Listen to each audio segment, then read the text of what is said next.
नमस्कार, बहुत स्वागत आपका अनादि टीवी पर। मैं हूं आपके साथ पारुल। खास खबर खास नजर देख रहे हैं आप। कार्यक्रम की शुरुआत करेंगे 4 बड़ी खबरों के साथ। सबसे पहले खबर में बताएंगे दतिया में हुए बवाल के बाद पहली बार खुले मंच से पूर्व गृह मंत्री नरोत्तम मिश्रा ने खुले मंच से किसे चेतावनी दी है।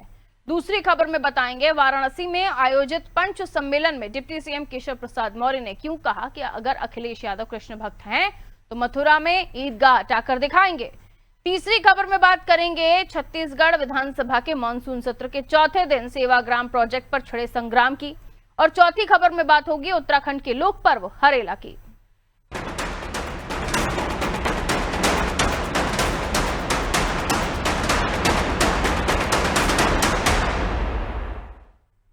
और आइए शुरुआत करते हैं पहली खबर के साथ। दतिया विधानसभा उपचुनाव के बीच बीजेपी के वरिष्ठ नेता और पूर्व गृह मंत्री नरोत्तम मिश्रा का बड़ा बयान सामने आया है। दतिया में बीजेपी कार्यकर्ताओं को संबोधित करते हुए उन्होंने कहा, किसी की हिम्मत नहीं है कि उनके कार्यकर्ताओं का नुकसान कर दे।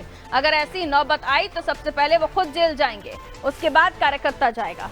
उन्होंने कार्यकर्ताओं से किसी भी अफवाह पर ध्यान न देने और पार्टी प्रत्याशी आशुतोष तिवारी को जिताने की अपील की। वहीं नरोत्तम मिश्रा ने खुले मंच से पुलिस को भी चेतावनी दी। उन्होंने कहा, निर्दोष भाजपा कार्यकर्ताओं पर केस लगाना बंद करें, हमें इतना कमजोर मत समझिए। मैं भूलने वाला प्राणी नहीं हूं, दोस्ती भी याद रखता हूं, दुश्मनी भी, इसलिए चैतन्य हो जाएं। इस दौरान नरोत्तम मिश्रा ने टिकट को लेकर चल रही चर्चाओं पर भी जवाब दिया। उन्होंने कहा, कुछ लोग कह रहे हैं आशुतोष तिवारी ने उनका टिकट कटवा दिया, जबकि टिकट काटने की उनकी क्षमता नहीं है। टिकट काटने वाला कोई और है, वहां उन्हें बात करनी है, वो करेंगे। ये माइक से सारे रिकॉर्डिंग हो रही है, पुलिस वाले ध्यान से सुने, खासकर एसपी साहब सुने।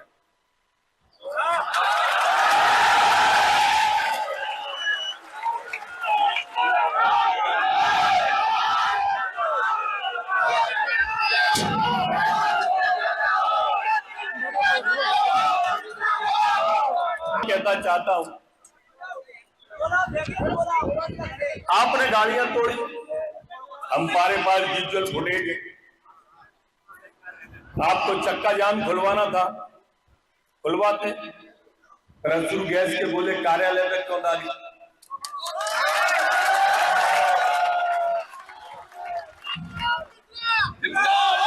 क्या कार्यालय की बिल्डिंग रख दी थी सड़क पर? एसपी साहब, मैं भूलने वाला प्राणी नहीं हूं, मैं याद रखता हूं।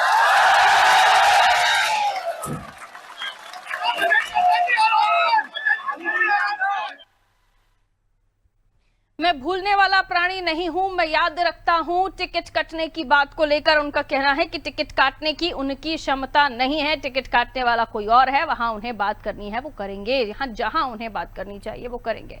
ये हुजूम देखिए और नरोत्तम मिश्रा का अंदाज देखिए। अब वो चाहे कितनी बातें छुपाएं, लेकिन जनता, उनके समर्थक भी जानते हैं और वो खुद भी। हालांकि अब आशुतोष तिवारी के लिए प्रचार करना पड़ रहा है या कर रहे हैं, आइए समझने की कोशिश करते हैं। ब्रजेश चौकसे जी हमारे ब्यूरो हेड है, हमारे साथ जुड़े हुए हैं इस वक्त न्यूज रूम से लाइव, उनसे भी हम जानकारी लेंगे। ब्रजेश जी, नरोत्तम मिश्रा का ये अंदाज है तो नया नहीं, लेकिन फिलहाल नया इसलिए भी है क्योंकि जो उनकी मंशा है उसके अनुरूप उनका ये अंदाज बयां नहीं हो रहा है। पुलिस को भी वो बोलते हैं, कार्यकर्ताओं को भी वो हिम्मत देने की कोशिश करते हैं, और उसके बाद टिकट कटने की बात को वो किस तरीके से न्यूट्रल करने की कोशिश करते हैं, ये मंच से उनकी बातें सुनाई दे रही हैं। कैसे देख रहे हैं आप उनकी बातों को? निश्चित तौर पर पारुल, नरोत्तम मिश्रा के बयान पहले भी चर्चा में रहे हैं, लेकिन हम थोड़ा पीछे जाते हैं कि अभी हाल ही में हमने देखा है कि नरोत्तम मिश्रा किस तरह से मंच पर भावुक हो गए थे, उनकी आंखों से आंसू आने लगे थे।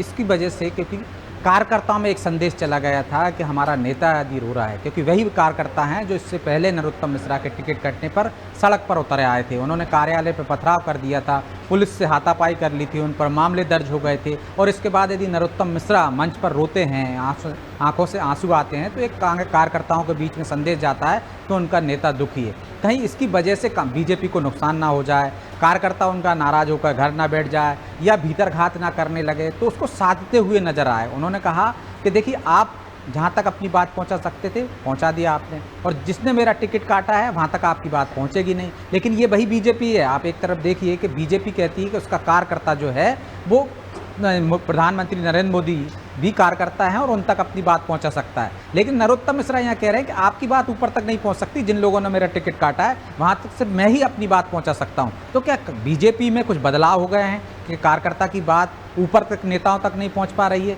या आपको कौन लोग हैं जिन्होंने नरोत्तम मिश्रा का टिकट काट दिया है जहां तक कार्यकर्ता नहीं पहुंच पाते हैं? तो बीजेपी में क्या बहुत अमूलचूल परिवर्तन आ गया है? क्या कुछ और वजह है बीजेपी में कुछ उथल पुथल अंदर चल रही है? क्योंकि नरोत्तम मिश्रा का टिकट कटने के बाद एक तरह से यहाँ पे चुनौती और बीजेपी के लिए बड़ी हो गई है।